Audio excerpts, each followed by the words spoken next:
Picture this. It's 2008, the economy is in the toilet, people are taking Sarah Palin seriously for some reason, and you're at your junior high lunch table. Your friends are talking about Call of Duty World at War, and they ask you if you've prestiged yet. You inform your friends that you don't have a PS3, but you excitedly make the mistake of gushing about Katamari.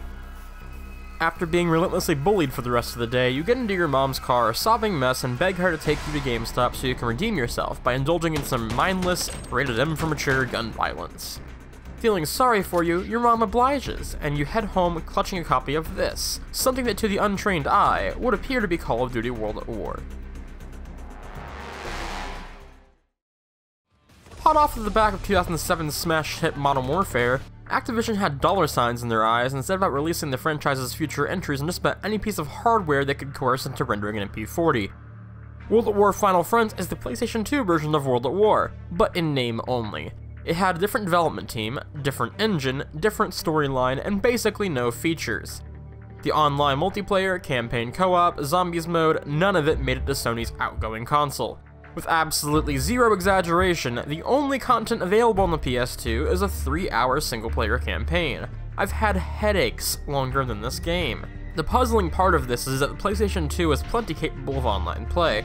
Previous games in the series had broadband support. Even the Wii versions had online multiplayer. The Wii! The console that made you memorize a 12-digit number to give your friends so you could send them unsolicited Wii music clips. It's almost as if the team in charge of Final Fronts weren't aware of why people actually bought Call of Duty. It wasn't for the melon knifing.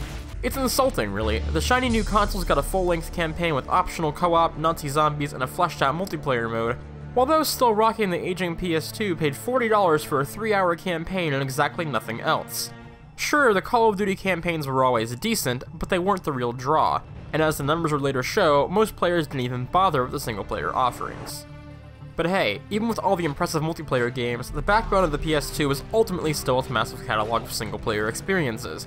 Maybe Final Fronts was actually worth a playthrough? No! Final Fronts is one of the worst video games I've ever played. Hold up, let me qualify that statement. There are very few video games I would describe as genuinely bad.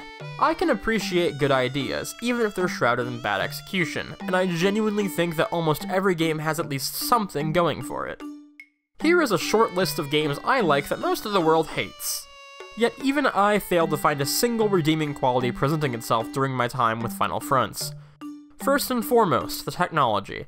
The PS2 might have been 8 years old at the time, but it was no slouch. Some games on the platform push 1080i resolution, and the DualShock 2 is plenty capable of handling just about any game thrown at it. But despite all of this, Final Fronts manages to look and feel like a game from the 5th generation. Models are blocky, textures are muddy, the frame rate dips into the low 10s, and despite the PS2 having a completely serviceable sound chip and dual-layer DVD support, the audio compression rivals Shenmue in its shoddiness.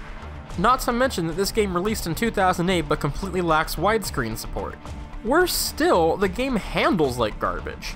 The aiming has massive dead zones that make any sort of precise aim impossible. To compensate, aiming down sight snaps to the nearest target, and to its credit, this works well enough. But there is absolutely no other aim assist, meaning that moving targets require you to spam the ADS button and you can forget about hipfire. There isn't even a sprint animation. It's just the walking animation, but faster. Then there's the story, or lack thereof. The fully fledged version of World at War is an exploration of the horrors of battle. It's no narrative masterpiece, but it has some solid ideas, and it sees them through, whether through gameplay or exposition. By sharp contrast, Final Fronts abandons anything resembling a plot about 30 seconds after it begins. The characters of Miller, Polanski, and Roebuck are inherited from the main game, but only in name. The game opens with Miller insisting he's no good at being a soldier. Carolina's some farm place that they'd turn into a training camp. 2nd Division U.S. Marine Corps. Some soldier I was gonna be. Our first day in camp, and I forgot my rifle. But that's the end of that narrative arc. Miller immediately proceeds to complete several feats of inhuman ability and be lauded as all but the literal second coming of Jesus by his comrades. Around halfway through the game, the story cuts to the European theater, with the player assuming control of a British soldier, in a squadron of what I firmly believe to be American voice actors pretending to be English. With that bomb damage, it looks like the main street is the only way for us to take. Let's go. No, wait a moment. Ah, there's 2 more up in that window to the northwest.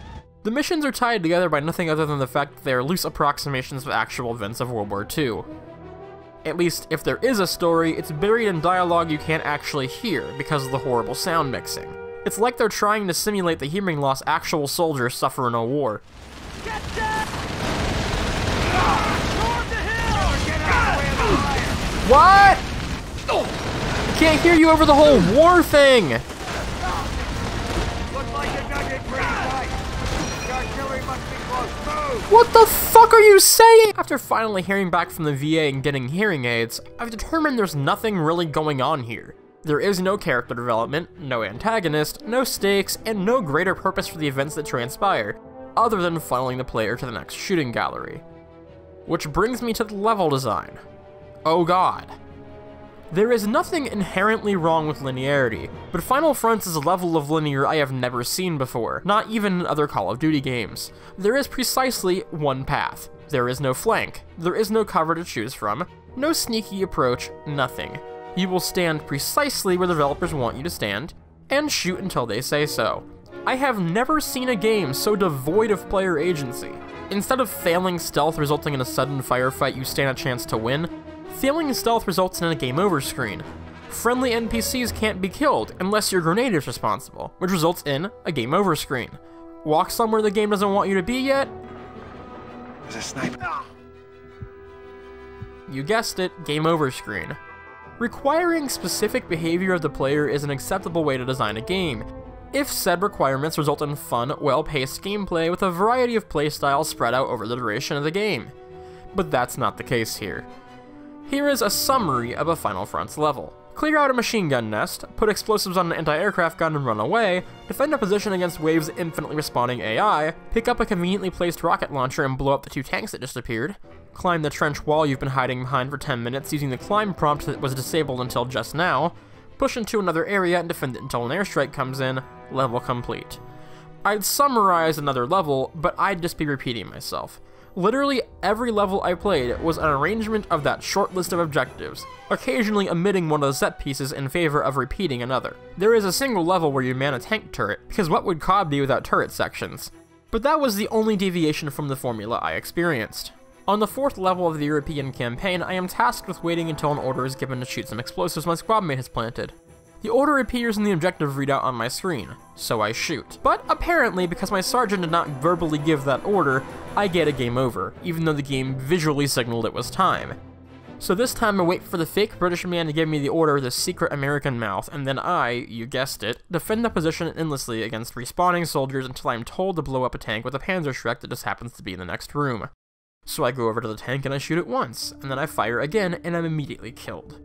I'm then put back at a checkpoint before blowing the explosives, and have to wait for my squadmate to plant them, wait for Captain America to cordially invite me to shoot the charges, defend the building again until the Panzerschreck spawns, and try again, to experience the exact same random death. I repeat this 4 times until my patience expires and I decide that I have formed as full an opinion on this trash heap of a game as I'm ever going to have. So, I did not finish this game, but in my defense, the last hour of Final Fronts could be a gameplay and storytelling masterpiece that makes Half-Life 2 look like Bubsy 3D, and it would not excuse the miserable slog that getting there would be. And this is far from the only rage quit-inducing situation I encountered. The other example that sticks out is a level in the Pacific, where you are, surprise surprise, tasked with defending your position. However, instead of stormtroopers and MP40s, this time you are exclusively killing bonsai charging soldiers that infinitely respawn in plain view of the player, before mindlessly sprinting in a straight line towards you while the bonsai voice line plays. Yes, the bonsai voice line. The only one. There is one.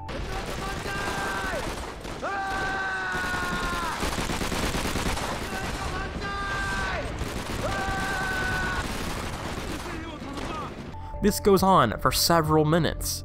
The player is instructed to mount one of the 2 machine gun positions in the trench, but as it turns out, these are completely useless, since they have about 20 degrees of oscillation and encompass maybe one of the 12 or so AI paths. And since the AI teammates can't pick up the slack on account of being brain dead and unable to hit the broadside of a bonsai tree, much less a bonsai soldier, players who follow Robux instruction will find themselves with a bayonet in their flank. So the player bunny hops around the trench, abusing the shitty aim lock mechanic and wasting Thompson ammo, until the prophesized bazooka spawns, and Robot takes a break from watching Fortnite replays on his phone to order Miller to use it on the tanks that have suddenly appeared.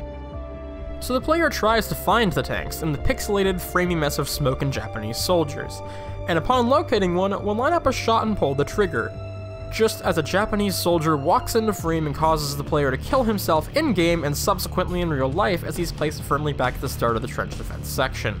I could go on for another 20 minutes. This game is a disaster. There is not a single positive trait to be found anywhere on this waste of optical media. I spent around 25 hours 100%ing Shadow the Hedgehog on stream earlier this year. I'm clearly somewhat of a gaming masochist, and even I could not finish this rushed, half-assed, cash-grabbing filth. On the bright side, this game was critically panned, so surely Activision learned their lesson about cramming half-assed versions of games on the hardware that can't handle it.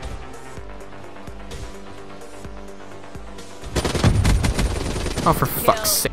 And as for your 2008 self, you probably would have experienced less emotional distress if you took your chances with the bullies.